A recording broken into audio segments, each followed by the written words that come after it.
Comment en sommes-nous arrivés là? À une telle présence du vroom, vroom, vroom.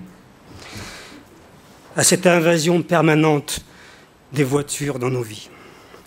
Ah, au début, ça a dû être une sacrée surprise, cette invention. Une étrangeté.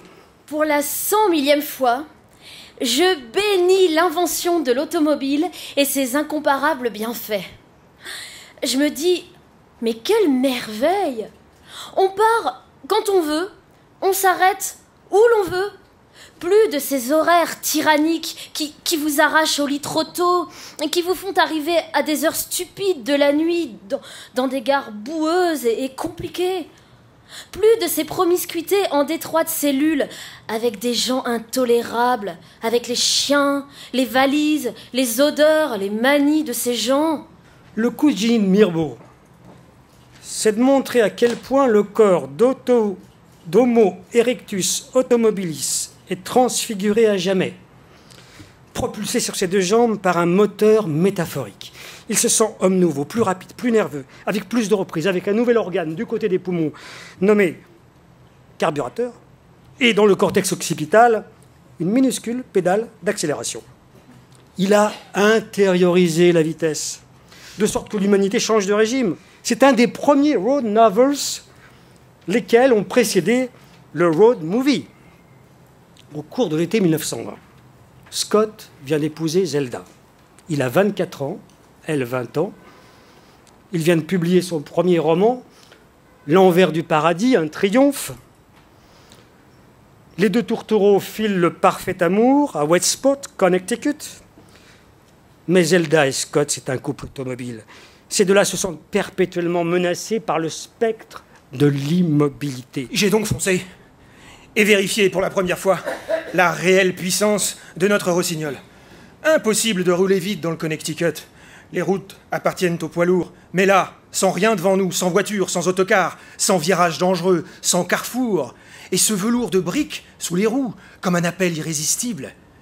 L'aiguille du compteur à 40, à 50, à 55, à 53, comme pour marquer un petit temps de réflexion, et d'un brusque élan à 61.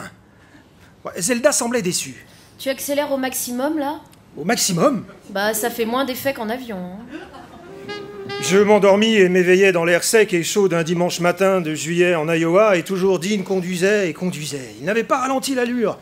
Dans les vallées de maïs de l'Iowa, il prenait les tournants à 80 miles au minimum et les lignes droites à 110, comme d'habitude. Sauf quand la circulation montante et descendante le forçait à se mettre en file et à se contenter d'un 60 rampant et lamentable. Dès qu'il en avait l'occasion, il fonçait en avant, doublait les voitures par demi-douzaine et les laissait derrière dans un nuage de poussière. Un cinglé dans une Buick toute neuve remarqua tout ce manège et décida de lutter de vitesse avec nous. Alors que Dean était juste sur le point de doubler un troupeau de voitures, le type nous grilla sans avertir, se mit à klaxonner et à faire clignoter ses feux arrière pour provoquer l'adversaire.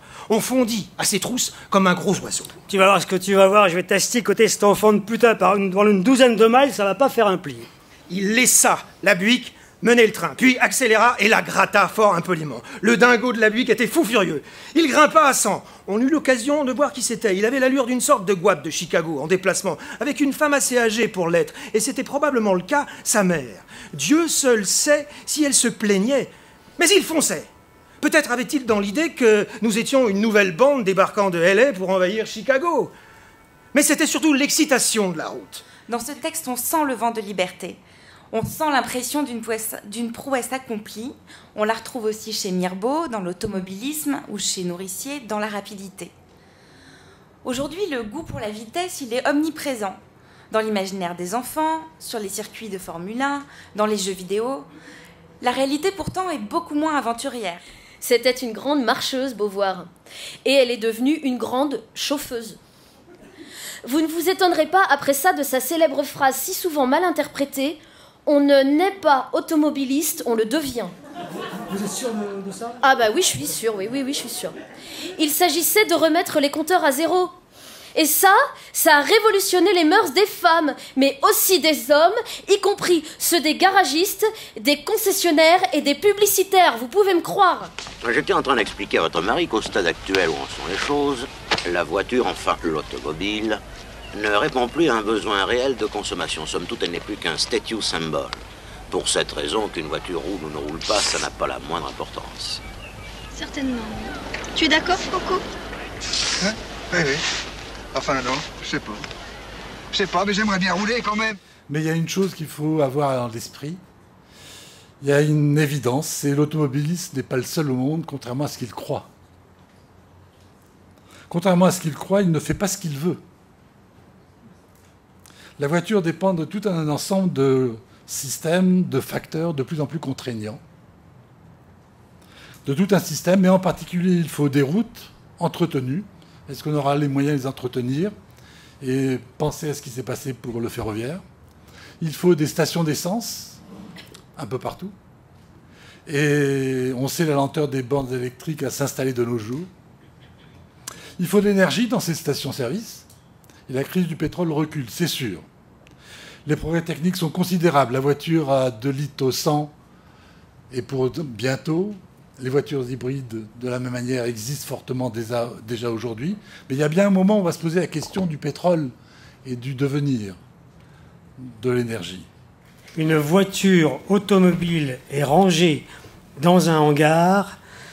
Un homme lui trafique dans son ventre. Ce hangar est un garage. Cet homme, un mécanicien. Icare s'approche.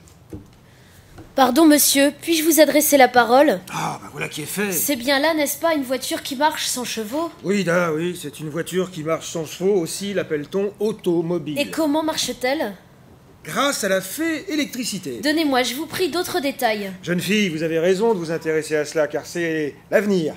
Bientôt, nous atteindrons le 40 km/h, vitesse qu'il sera difficile de dépasser. On ira au Havre en 5 heures, à Marseille en 1 journée. Je vois dans l'avenir des bornes électriques le long des routes où l'on rechargera des accus.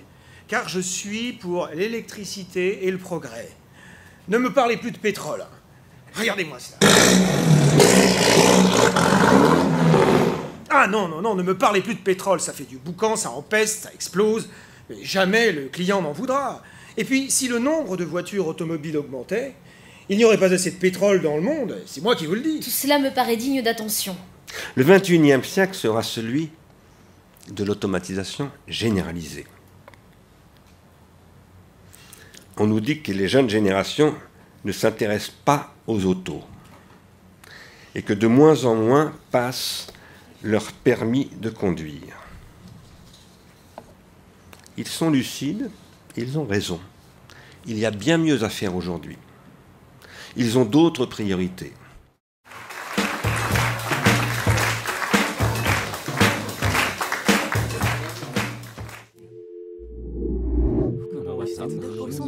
den Rechten.